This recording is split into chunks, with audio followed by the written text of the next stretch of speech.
Welcome to this presentation. This time we will present about Hindu ethics and laws. This section discusses about human nature and the purpose of life in Hinduism. So we will look briefly how Hinduism views human natures and the purpose of life. Human nature and the purpose of life in Hinduism. The nature of the self is one of the perennial and most important questions in Hindu traditions.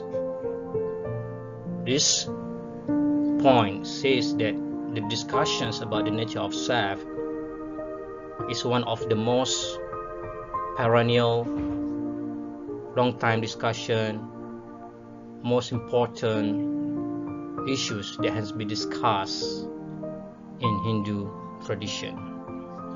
But the question is, the self can mean several different things. In Hinduism, there is first of all a conceptualization of a self that is the product of our own actions. This self is also the agent of good or bad acts that will determine the nature of one's identity in the future.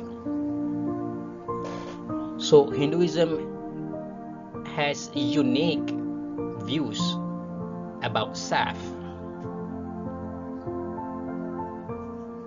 One of that uniqueness is that it views self as the product of one's own actions. And this self, which is the product of one's actions, is believed to be the agent of good and bad. That is the self that are affected by good and bad. That self that relate to good and bad actions,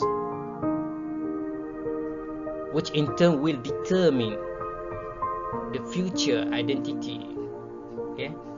Will determine the identity of someone in future. So it is based on his or her actions. That is the first concept of self according to Hinduism. The second part or second kind of self is to be a self with S capital, also called as Atman. And this self is not bound up in ego, action, rebirth, personal individuality. So it is a changeless and eternal self that is no different from the underlying essence of reality as a whole.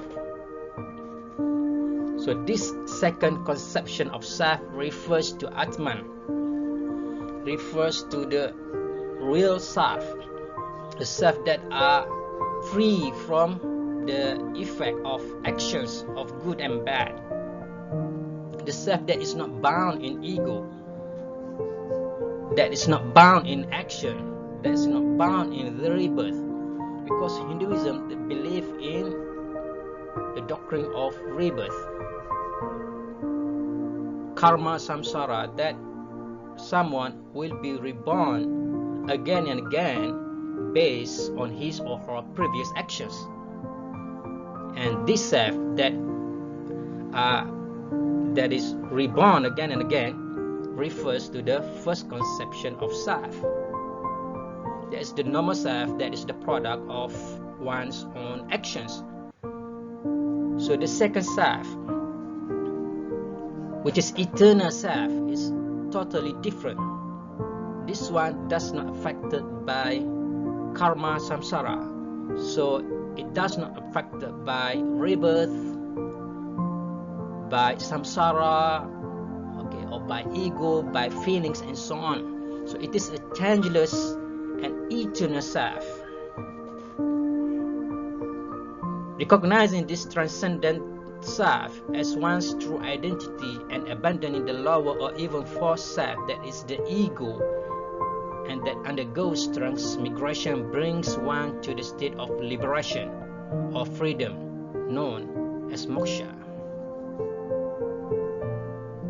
So this point explains that from Hindu perspective, they need to recognize this transcendent self, the transcendent self which is thought to be one's true identity, the self that is free or is not bound by ego, action, rebirth, personal individuality. That is the real self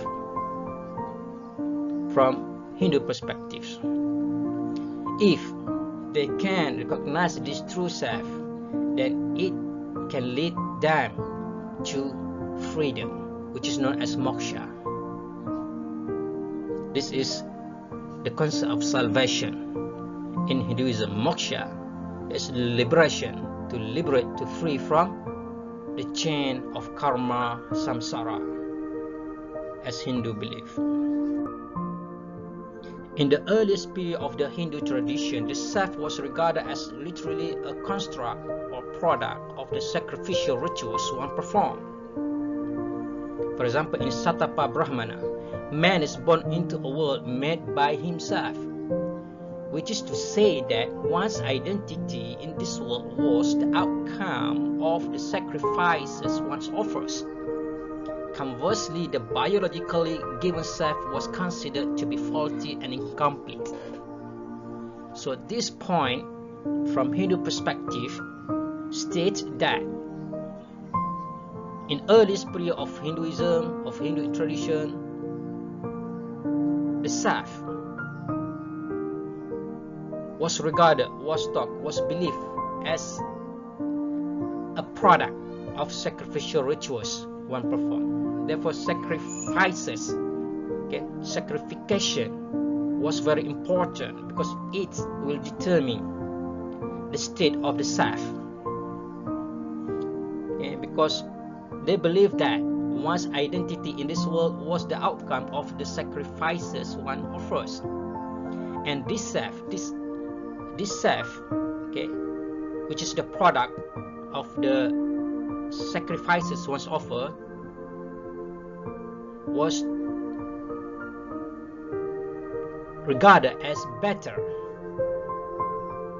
as compared to the biologically given self, because they believe that when a baby is born, so it's in the state of the biologically birth, so this self is still considered as faulty and incomplete, and this self need to go through certain sacrifice in order to rectify it, in order to make it complete.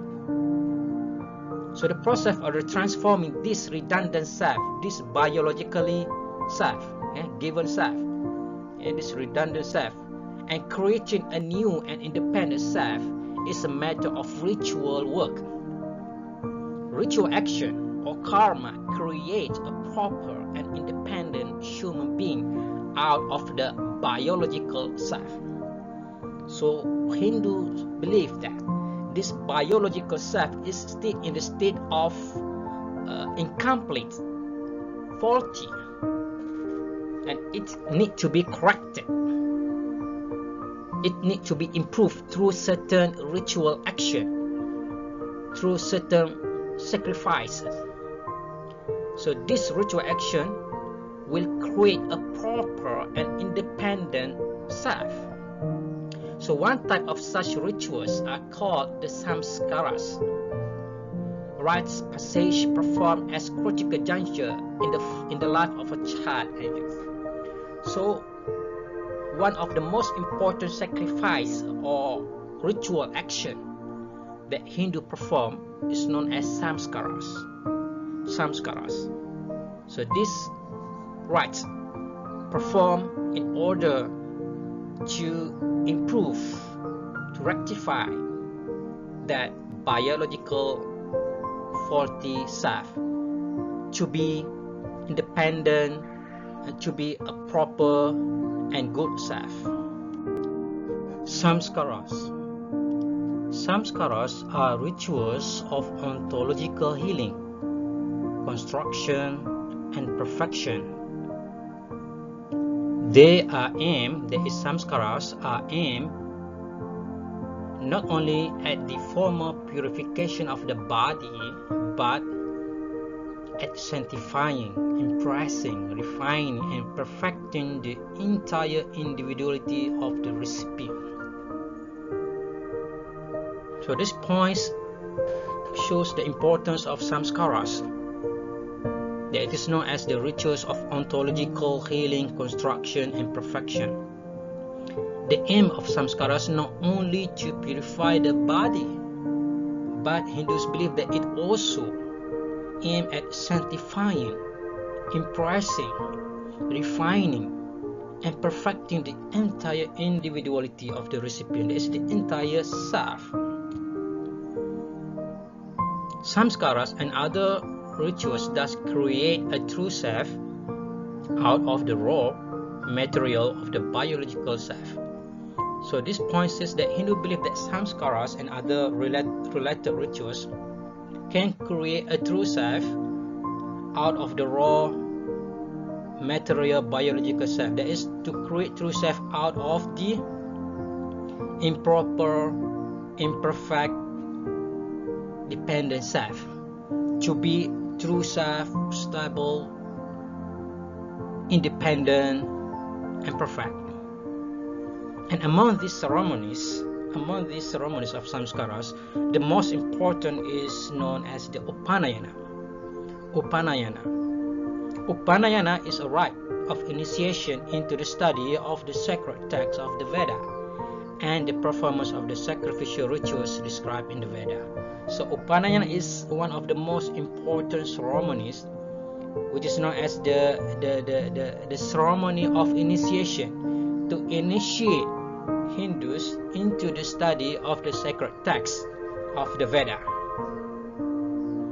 and also to initiate Hindu into the performance of the sacrificial rituals described in the Veda.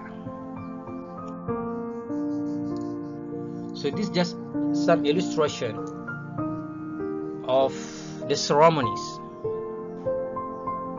the relationship between students and teachers, and it is the initiation rites to initiate these students, the children, into the study of the sacred texts of the Veda.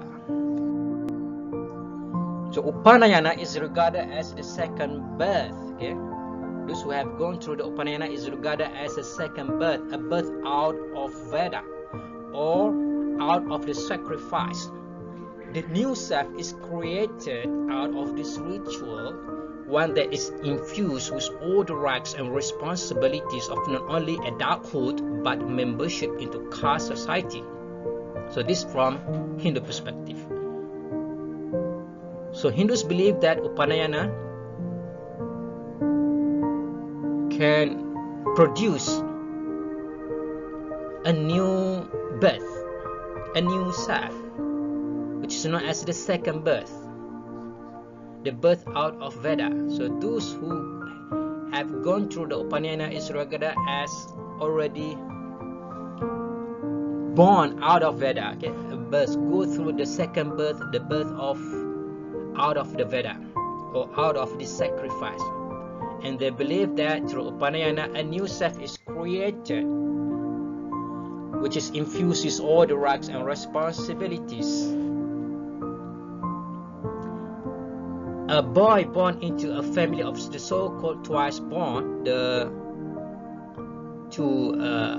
upper class, twice born classes, is up until the Upanayana regarded as on a par with a member of the servant of Shudra class. As such, he is both considered to be totally irresponsible and prohibited from participation in Vedic ritual. Alright, Hinduism, they believe like in a caste system. This is their social system.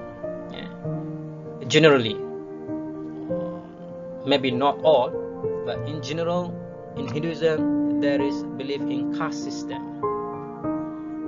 There is social system which state that man is already categorized into different castes. There are the Brahmin, the Kshatriya, the Vaishya, the Shudra. So according to this point, before Upanayana, a baby from the upper class is just as par, is similar, is on the same level with the member of the servant Shudra class. That is, although they are born from the upper class, but if they do not go through the Upanayana, they are still regarded as similar on the same level with the children of the lower class, like Shudra. Therefore, they are also irresponsible, and they are prohibited from participation in the Vedic ritual. So they need to go through the Upanayana first, so that they can get their real self, their responsibilities from Hindu perspective.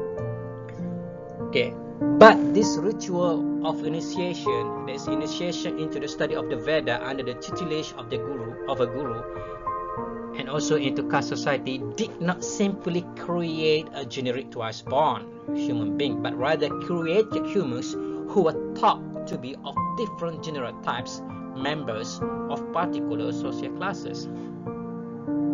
So this initiation will shape the thought of that children to be of different genotypes, members of particular social class. So they will be taught, disciplined, trained, okay, to follow their own caste responsibilities. So the caste system of Hindu India assumes not only that individuals are born into a particular family and class due to karma one carries from past lives, but also that people conform to their inborn nature by means of the activities they perform. Furthermore, the rituals performed upon children of the various classes help to create class-specific selves. The samskaras and other rituals continues to be practiced in order to both purify a biologically given and therefore impure and faulty self and create a new and more viable self. So generally, Hinduism still celebrate caste system. They still believe in the existence of different caste system,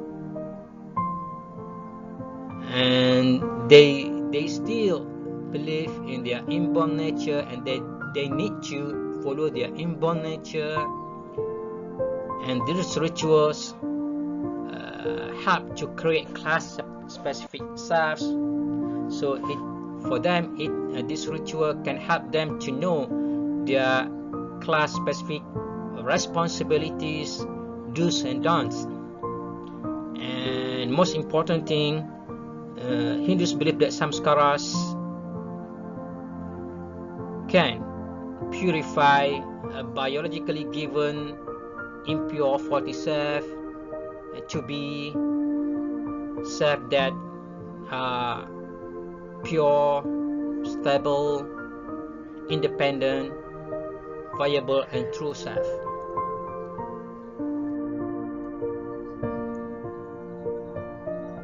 So this in the ancient sacrificial text known collective as the Veda, ritual action was thought to have important in the crucial consequence for the contours of oneself. Ritual acts determine who you are now. Your ritual resume being the index of your present identity, who you are becoming and who you will be in the future. So this point just state that in the ancient time, sacrifice are very, very important. Ritual are very important. It determines who they are, who they will be. So one of the revolutionary of the Upanishad was to extend this cause and effect relationship of ritual action to self-identity to all action. From this time on, according to the so-called law of karma and rebirth, one's present self is regarded as the product of one's past actions of all sorts, not just ritual actions, and one's future identity is shaped by one's present action. So this is the development of the concept from ritual, sacrifice, ritual action. Now it extended to action. So now, according to the Upanishad, all action will determine oneself in the future, which means that the future will be determined by the current or the previous karma samsara, previous karma, the previous action. So from Hindu perspective, the law of karma now is very important, because it will determine the status of one self, of certain self, whether here or in the next. So the current status, the current situation, the current self, the current life is determined by the previous karma, by the previous action. And the current karma, the current actions, good or bad, will determine the next situation, the next self, the next life of a person according to Hinduism. Therefore, one's future identity is shaped by one's present actions. So this is the law of karma samsara, of rebirth, that a person will be reborn or reborn again based on their previous deeds. If they have many good deeds, they will be reborn in a better state, better life, until they can reach liberation, moksha. That is the salvation, freedom from this chain of karma samsara. But if they have a lot of bad deeds, then they may be reborn in the same state, or in the lower state, or even worse. So this is the law of karma samsara. So the law of karma samsara presupposes that the self undergoes continual rebirth, reaping in lifetime after lifetime as the fruit of its own karma. Reincarnation is compared to the changing of clothes, as the soul shades one's body for another. So reincarnation in Hinduism is compared as like changing of the clothes. So the body is like clothes, keep changing, by souls, from one life to another life. So once rebirth is directed by the karmic record he or she carries from the past lives. The self one has from birth, from this point of view, is the sum total of one's past karma, the product of the ethical behavior performed in the past lives. So the self, the current self, is the product of the previous actions. This according to Hinduism, because they still believe in the rebirth, karma samsara, the cycle of rebirth, keep on rebirth until they achieve liberation. There's moksha. So the type of rebirth the Hindu receive is determined by their karma, which is created by the actions, but also by desires, bad or good, attached to the desires and action in this life and future lives. So rebirth is necessary and result of such attachment and the karma that's produced. So this says that rebirth keep going, and it is because of the not just because of action, but because of one's desires. As long as one have that action and desires, then samsara, that is rebirth, will still prolong, will still keep on going.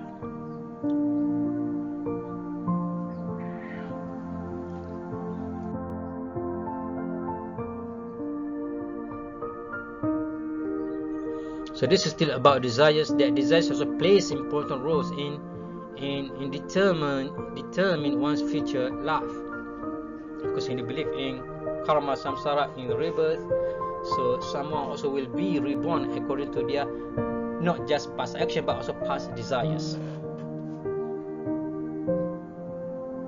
So desire, resolve, and action, the components of karma, direct one cause of an individual's future life, both in this lifetime and in subsequent birth.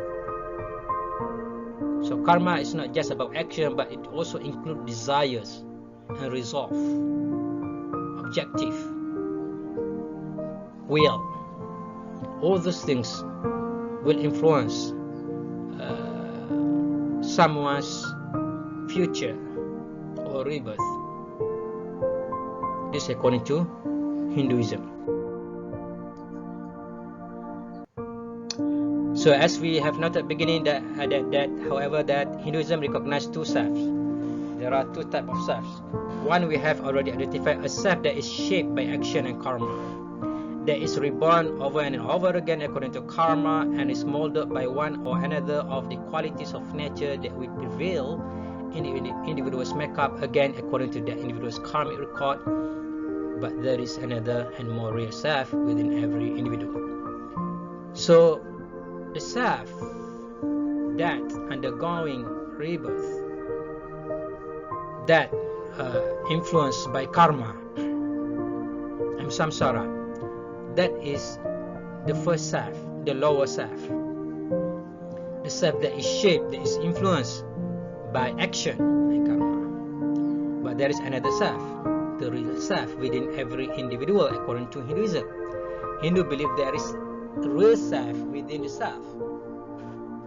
A person is made up of what one can call a double spirit, one transient and the other eternal, supreme and immutable. So Hindu believes that people, man, is made out of two spirit, double spirit. One is transient, not eternal, and the other one is real, eternal. Bhagavad Gita. So when an individual recognizes the true self from Hindu perspective, which is no other than a cosmic principle of unity called the Brahman, he attains the highest identity and becomes liberated from all suffering, from all karma, the good and bad, and from all subsequent rebirth. So Hindus believe that if someone can recognize the true self, which is Brahman, then he can attain the highest identity and liberated. That is, they can achieve salvation. In another context, the higher self is also distinguished from the lower self by means of its inactivity. The supreme self is outside the realm of karma. So the supreme self, the real self, is outside of the realm of karma. It is not bound by the karma. It is not attached, not influenced by the karma. It is without origin and without qualities. It is unchanging and does not act. Furthermore, this self is common to all creatures and is the principle of unity that underlies apparent diversity. So this real self is outside, beyond the realm of karma, unchanging, and it does not act. The subtle body or essential self or soul is also called the jiva. So there are subtle bodies, or also known as essential self or soul. This is also called as jiva, and is the part of the individual that survives death, so it does not die. The jiva is said to be in the form of a man of size of a time, experiencing the consequence of karma but remains unaffected by karma. The self is immortal and endures the dissolution of the body at death, so it does not die, the soul. This true self, immense, unborn, and the Lord of all, cannot be affected by virtue, not diminished by vice. So thus, while virtues of both social and individual soul are to be practiced and vices to be avoided, such morality only affects the lower self. The self that wishes to improve its karma in the hopes of a better rebirth. For those who have realized that thoroughly identified themselves with the higher self, such ordinary morality is irrelevant. So all the do's and don'ts, morality, ethics, and so on, that is only pertain to the lower self according to this point. It's only relevant to the lower self.